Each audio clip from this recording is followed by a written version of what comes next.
Well, this year, the Washington Commanders have placed a renewed focus on honoring the organization's past. And now the team is paying tribute to the Native American man who created the franchise's old logo. As our chief investigative reporter Eric Flack shows us, that could help clear a major hurdle for the Commanders' potential return to D.C. and a new stadium right at the RFK site. In a private ceremony September 14th, the family of Walter Blackie Wetzel prayed over and celebrated a new display honoring the team's former logo, which Wetzel is credited with creating.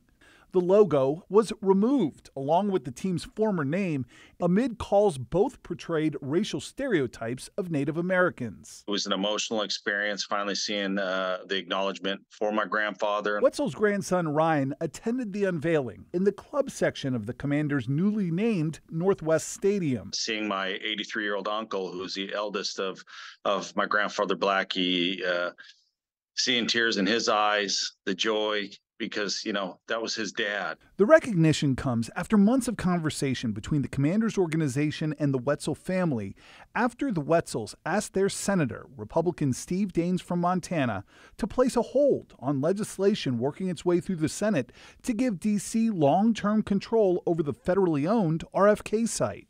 Now, that would clear the path for the team's potential return to the district. The bill easily passed the House of Representatives, but Daines is holding it up in a Senate subcommittee over the Wetzel family's frustration the Commanders no longer use that logo. In a statement, Daines called the unveiling of the tribute a step in the right direction. And while Ryan Wetzel said the family is not yet ready to give Senator Daines the green light to remove his block, he said they're getting closer. Timing is crucial, I get it, but it's looking good. Well, late yesterday afternoon, we did learn that a hearing to advance the RFK bill scheduled for this morning had actually been postponed. Yeah, so that means the Senate Committee on Energy and National Resources, they won't take up the legislation until Congress returns after the November election. So we got to stand by and wait for that one.